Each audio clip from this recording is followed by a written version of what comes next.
Hello, আসসালামু আলাইকুম my beautiful viewers, welcome back to my channel. কেমন আছেন সবাই? আশা করি আল্লাহর রহমতে সবাই ভালো আছেন।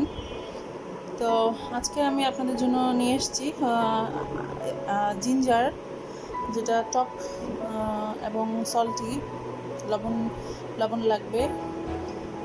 সেই জিঞ্জার যারা রাস্তাঘাটে চলাফেরা করেছেন, গাড়িতে, বাসে, লঞ্চে, বা অনেক সময় রাস্তায় এমনিতেই পাওয়া যায়, মার্কেটের সামনে এগুলো পাওয়া যায়। বিভিন্ন বিক্রেতারা বিক্রি করেন যে ছোটো ছোটো কৌটার মধ্যে যে জিঞ্জার। আমি আগে একটা ভিডিওতে দেখিয়েছিলাম যে কীভাবে জিঞ্জার খাই, বানানো দেখানো হয়নি, রেসিপি দেওয়া হয়নি। তো আজকে আমি আবার বানাবো। আমার আগের জিঞ্জারটা বানানো ছিল, এটা শেষ হয়ে গেছে, তো এই জন্য আমি আজকে আবার বানাবো। এই জন্য চিন্তা করলাম যে আপনাদের সাথে একটু শেয়ার করি। তো এই জিঞ্জারটা বানাতে একদম সহজ, খেতেও ভালো, আর তেমন কিছু লাগে না, শুধু দেশি আদা, তারপর হচ্ছে আপনার লেবু লাগবে, লবণ লাগবে, আর হচ্ছে কী বলে এটাকে, লবঙ্গ গুঁড়া লাগবে। এটা যার যার পছন্দ অনুযায়ী, যেহেতু লবঙ্গ গুঁড়াটা কাশির জন্য ভালো, গলার জন্য ভালো, তো এই জন্য আমি চুজ করি লবঙ্গ গুঁড়াটা। অনেকে লবঙ্গ গুঁড়া দেন না, যার যার চয়েস মতো। আবার অনেকে গোলমরিচও অ্যাড করতে পারেন, সেটাও কাশির জন্য ভালো। তো আদাটা বেসিক্যালি যাদের ফুসফুসে কাশি হয়, বমি বমি ভাব হয়, তারপর মাথা ব্যথা থাকে, এবং আদা খেলে এমনিও গলার স্বর ভালো থাকে, এবং কাশি থাকলে কাশি চলে যাবে। তারপরে অনেকের ভাল লাগে না, মুখটা কেমন তেতো তেতো লাগে, তো অনেক সময় একটু আদা মুখে দিলে মুখটা ভালো লাগে। তারপরে হচ্ছে মাথা ব্যথা চলে যায়, বমি ভাব দূর করে। তো এই জন্য আদাটা এমনিতেও স্বাস্থ্যকারী এবং অ্যান্টিবায়োটিক উপাদান আছে। তো দেখা যাক আমি কী করে আদার আচারটা বানাবো। এটাকে আচার বলবো বা ড্রাইড জিঞ্জার, যেটাই বলুন। আমি মাঝে মাঝে ভুলে যাই এবং নাম খুঁজে পাই না, এটাকে কী বলবো, ড্রাইড জিঞ্জারই বলি।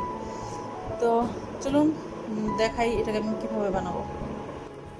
যেহেতু আমি বানাবো, তাই আমি আবার হাত ধুয়ে আসলাম। আমার হাত তো ধোয়াই ছিল, নতুন করে আবার হাতটা ধুয়ে আসলাম।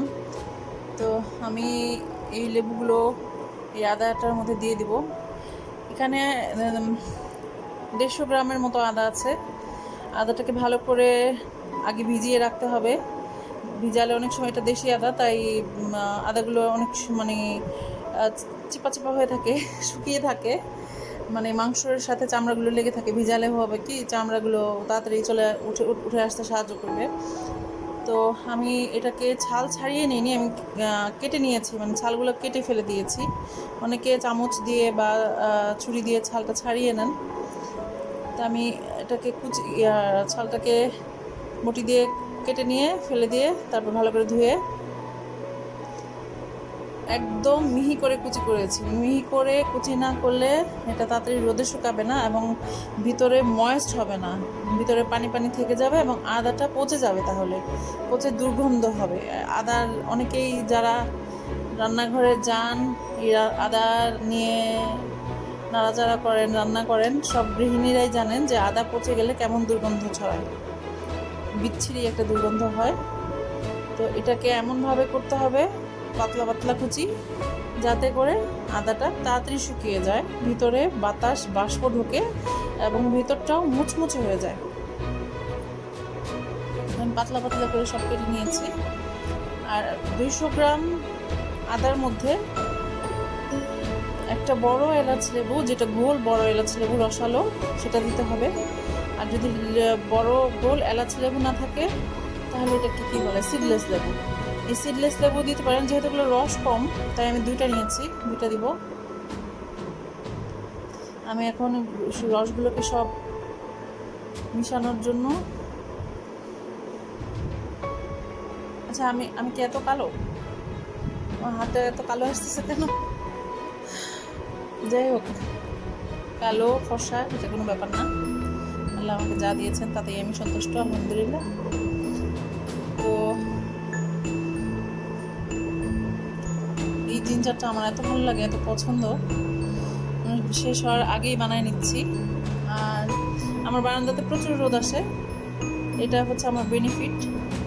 আর যাদের রোদের সমস্যা বলবেন যে আপনার তো রোদ আসে এই জন্য আপনি বানিয়ে এনেছেন, আমাদের রোদ না, এখন আমরা কী করবো।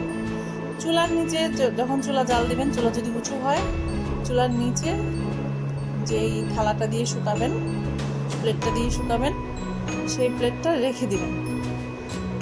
আমি দিয়ে দিলাম ক্লাভসগুলো, লবঙ্গ গুঁড়োগুলো দিয়ে দিলাম। এখানে আছে হচ্ছে 20 থেকে 25টি লবঙ্গ আমি ব্লেন্ডারে গুঁড়ো করে নিয়েছি। আর হচ্ছে 1 টেবিল চামচ লবণটা আমি পরিমাণ মতো দেবো, আন্দাজ করে দেবো। প্রথমে একটু মাখাবো, তারপরে যদি লাগে তারপর আরেকটু দেবো, কারণ লবণ বেশি দিয়ে দিলে এটা অনেক কড়া হয়ে যাবে এবং কটা হয়ে যাবে, যার কারণে আপনি খেতে পারবেন না। সো লবণটা এমন পরিমাণ দিতে হবে যে আদার সাথে মিশে এবং কটা ভাব না করে, একটু এরকম করে মাখিয়ে দিতে হবে। মাখিয়ে দিলে আদাগুলো নরম হবে এবং লবঙ্গগুলো, লেবুগুলো ভালোভাবে মিশে যাবে। তো আমার যেই লবণগুলো ছিল ওটা আমার পরিমাণ মতোই পুরোটাই লাগলো, একটু ভর্তার মতো হয়ে গেছে। আপনাদের কাছে মনে হচ্ছে যে ভিডিওটা অনেক লম্বা, বেশি কথা বলছি। তো এই হয়ে গেল আমার ড্রাইড জিঞ্জার। এখন আমি স্টিলের এরকম একটা বড় একটা প্লেটের মধ্যে এই জিঞ্জারটা ছড়িয়ে দেব। এভাবে ছড়িয়ে দিবেন, ছড়িয়ে দিলে রোদে দিয়ে দিলেই হয়ে গেল এরকম ড্রাইড জিঞ্জার। যখন ইচ্ছা তখন একটু মুখে দিলেন, ভালো লাগছে না টিভি দেখছেন মুখে দিলেন, বই পড়ছেন মুখে দিলেন, কারোর সাথে কথা বলছেন মুখে দিলেন, খুব ভালো লাগবে। একটা ঝাঁঝালো ভাব থাকে, টকটক ভাব থাকে, সল্টি ভাব থাকে। আমার কাছে তো ভালো লাগে, কার কাছে কেমন লাগবে জানি না। তো আশা করি সবার ভালো লাগবে এই ভিডিও, এবং আপনারা যারা বানাবেন প্লিজ আমাকে আমার ইউটিউবে কমেন্ট সেকশনে কমেন্টস করে জানাবেন। আর রেসিপি তো আপনাদের সাথে শেয়ারই করলাম, কেমন লাগছে এটা আপনারা বানিয়ে খাবেন এবং আমাকে বলবেন। আমি রসগুলো সম্পূর্ণ দিয়ে দিচ্ছি, যেগুলো বাকি ছিল। তো ভালো থাকবেন, আমার জন্য দোয়া করবেন। আল্লাহ হাফেজ।